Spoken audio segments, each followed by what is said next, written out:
Flying back from NAFSA in 2004, Mandy said, "You know, we really should be doing a version of NAFSA at QS for Asia." I said, "You're dead right, we should." Nunzio Quacquarelli said exactly the same, and so QS Apple was born.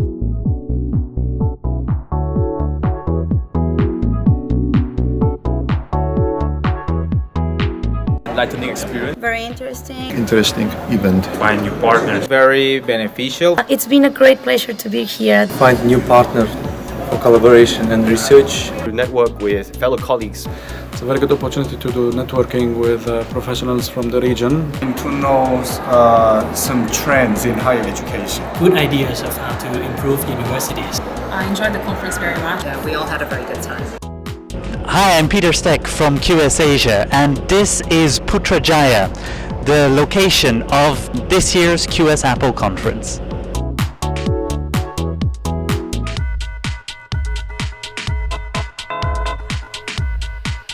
I'm now in the Perdana Hall of the Putrajaya International Convention Center. Here in this hall, in a few months' time, in November, will be hundreds of educators from around the region. Imagine a room that is full of booths, full of exhibitors and participants, meeting, mingling, networking with each other. That is the heart of this conference, the exhibition space, and that will be right here in this hall in November here in Putrajaya. The theme of this year's QS Apple is New Directions in Asia-Pacific Higher Education, Challenges and Opportunities. And there's also a number of tracks which you can actually find on our website, also accessible via your smartphone. I'm here with Professor Nigel He, the Vice-Chancellor of the National University of Fiji, who is also the chairman of the International Academic Advisory Committee of QS Apple. Why should somebody present at QS Apple? The great benefit of QS Apple is it's a community of practice. It's where people who are engaged in university management, particularly internationalisation of universities, come together to share ideas, share best practice, learn from each other, build partnerships. So it's very much a community in which people are coming to share openly their ideas, their experiences, what works, what doesn't work. Do you have any advice for people who might want to present? The presentation, absolutely not commercial or promotional. We're coming together to share what we've learned, and that means being reflective, it means being open and objective about sharing both the good things and the bad things, so that we can learn just as much from what people have tried and have failed than we can from what's been successful. So the more honest people are, the more objective, the more they share, the greater the buy-in from the audience. That's what people want to hear. So we don't want people to come and say, my university is the best university in the world, it's ranked number 2, because everyone would tune out and no one's interested. What advice would you give to just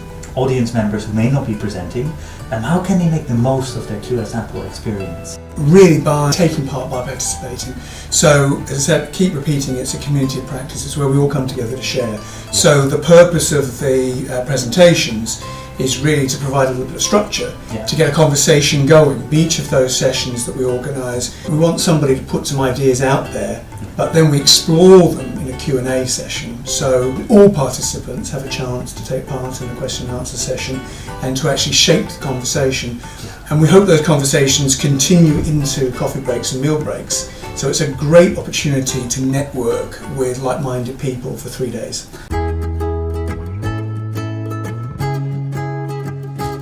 Why do you decide to present at QS Apple? Well, the answer is very simple. QS Apple is a leading international conference for HE professionals around the world, and of course I also have the pleasure and honour indeed to be on the International Academic Advisory Council of this conference, so it's always a pleasure to be presenting here. I think with all conferences, of course, there's a kind of social element. It's a very nice place to come. More importantly, it's also an opportunity for networking and for meeting people. International education these days is all about meeting other people, seeing what sorts of collaborations are possible with other institutions. So that network is really important for all of us. QS Apple has been around for more than 10 years, and for colleagues in Asia Pacific, that's a perfect platform for colleagues in higher education to come and actually share best practice. So do you have any advice for people who might want to present at QS Apple in the future? I think the key key thing is to ensure that your presentation, your topic is relevant for the theme that the conference is dedicated to, which does change and move on year, but at its heart is a focus on Asia Pacific. So keeping that focus and that spirit intact is very important for all presenters, so that their case studies, their research and their presentation can be of relevance to the audiences that QS Apple attracts year on year. Pick a topic that you really enjoy. Pick a topic that you really know, because this is where you share good practice with colleagues, but also have an opportunity to listen and learn from them as well. I think in recent years, QS Apple also has attracted colleagues from beyond Asia Pacific. So the opportunity to really network, to meet colleagues and to really get ahead of the trends of what's happening globally is a good place to come. What do you think is the value of QS Apple to a participant? I think the number one thing though is that it tells you something about what's going on in those universities in the Asia Pacific region, what sort of innovations, what sort of initiatives people are taking. So in 3 days you can do a complete environmental scan of the whole Asia Pacific region, and you can see all those initiatives that we know which you may want to adopt sometimes, you may want to adapt for your own purposes or things like that. So for me that's the real value of a QS Apple conference. And that's presumably also what sets it apart from other conferences. It's a really good one. I mean, a lot of conferences you go to, you find out a lot about universities, and indeed on the internet, of course, you can find out about, you know, the Harvards, the Yales, the Oxfords, the Cambridges. But this one is the Asia Pacific region, so you're dealing with big universities, but also small colleges. You're dealing with well-respected, well-known places and ones that you perhaps have not heard of before. So for us, it's a really good opportunity to really find out what's happening across the breadth of the Asia-Pacific region. So if you're an audience member, what is kind of on your to-do list as you go to QS Apple? Go to as many sessions as you can.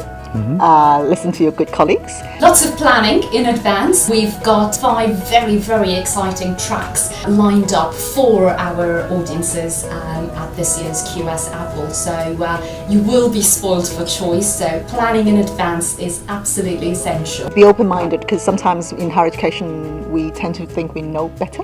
But in fact, when we start to listen to good colleagues from different parts of the world, we start to sort of reflect and think about what does that really mean. And I think that's the time when you really listen and reflect and then decide in terms of next step what it is like. Certainly don't miss the plenaries, don't miss the debate and the various activities, social activities pre, during and indeed after the conference are also absolutely brilliant opportunities for networking. Plan in advance. Well, here's a very small piece of rainforest inside the Putrajaya Convention Center, and this is also the place where we'll be having our registration for QS Apple in November. When you join us for QS Apple, you may consider staying at one of the official partner hotels. The advantage of this is that you can use the shuttle bus to take you to and from the venue every day. The official hotels are the Pullman Putrajaya Lakeside, Putrajaya Shangri-La, and the Everly Putrajaya.